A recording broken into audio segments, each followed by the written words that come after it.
I realize there's probably going to be some of you that disagree with this, but I think Liverpool fans owe Richard Hughes an apology. And I've got 4 reasons why. So let's jump right in, okay? Because I think the first one is probably interesting to some of you. I've been hearing this lately that Richard Hughes is not liked by agents, which might sound like a bad thing, but I think it's actually a good thing when you consider the club, right? Liverpool Football Club is in the best interest of Richard Hughes, right? Their financial future is what really Richard Hughes is a big part of.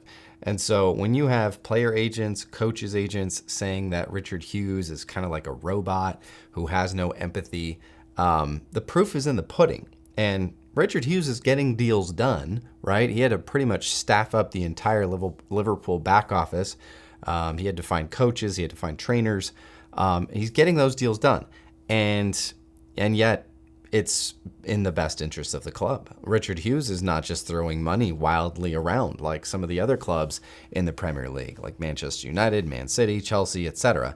I think the fact that agents are not the biggest fan of Richard Hughes means that he's actually doing a good job for Liverpool Football Club. Okay, so that's number one. Number two, you have to remember what Richard Hughes inherited when he came into this club. Now, I'm not saying that the club was on fire or that it was, everything was terrible. Actually, he inherited a really good squad and a club that was really well run financially. But he did inherit a potential powder keg, right? New manager, top 3 players out of contract in the summer preceding. And so Richard Hughes has had a lot of things to juggle, a lot of things to consider. And when you think about that, when you think about what he's had to do, what he's had to work through, I've seen a lot of Liverpool fans claim that he has done nothing, that he's just sitting back. Why is he going on vacation?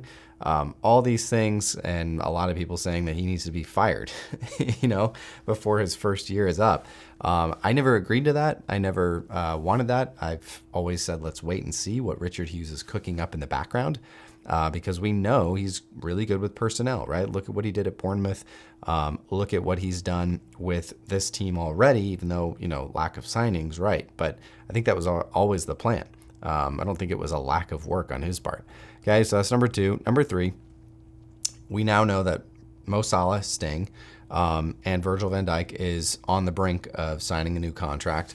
And I think those are going to be club-friendly deals, right? So you see, maybe you say, oh, well, Liverpool waited too long to sign those guys to get them signed on for an extension. But I think it was Richard Hughes really working the deal to make sure that it made sense financially for Liverpool, right? Like not writing blank checks for these guys, but actually creating club-friendly deals that are in the best interest of the club and that ultimately, too, will make the players happy and want them to stay. But there's a fine line there. There's a fine middle ground. And you look at a club, like I'm going to go back to Manchester United, and you look at what they've been doing over the past couple of years, just kind of throwing money around, signing the most popular names on social media, and look where that's gotten them. Like, look at the Casemiro deal, right? That dude's getting paid just an insane amount of money. And now the club are in big trouble with that because they can't sell him. They can't let him go. They owe him a bunch of money. And Liverpool are not doing that. And that's good. That is good. So, I was always of the mindset that Salah and Virgil would stay. We still don't know what's going on with Trent. I expect him to leave.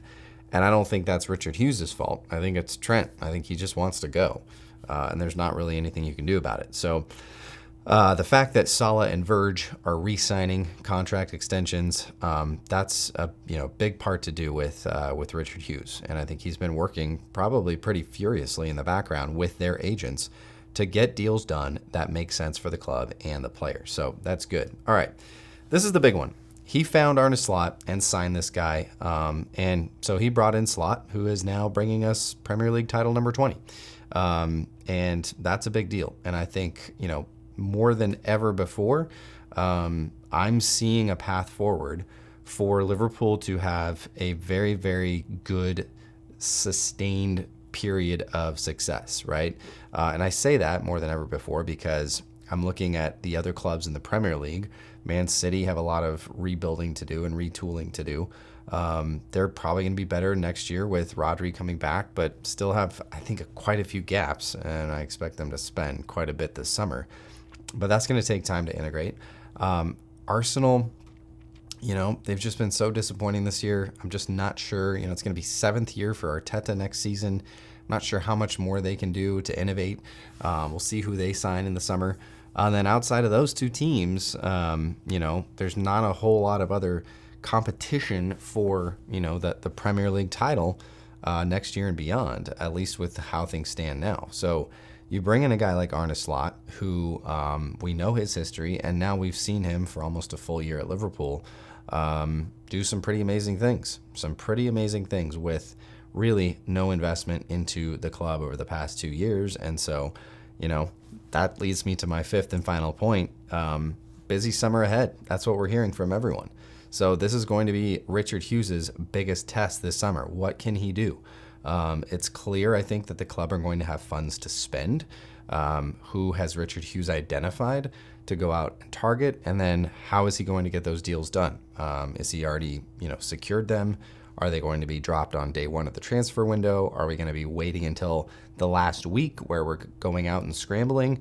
This is going to be, the biggest test. So if you want to wait and reserve your judgment for who Richard Hughes really is and how he really is going to do at Liverpool, wait for this summer. And then, then you can then you can talk about what you think about Richard Hughes and the job that he's doing at Liverpool. But he's got a big job this summer.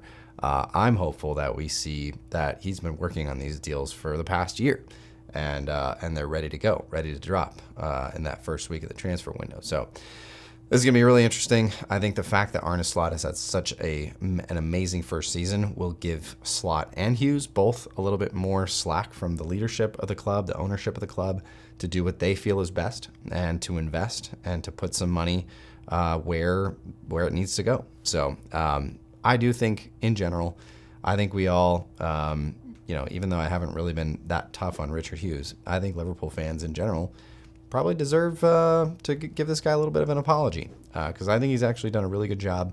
But let's wait to see what the summer has to hold. And as always, guys, up the Reds.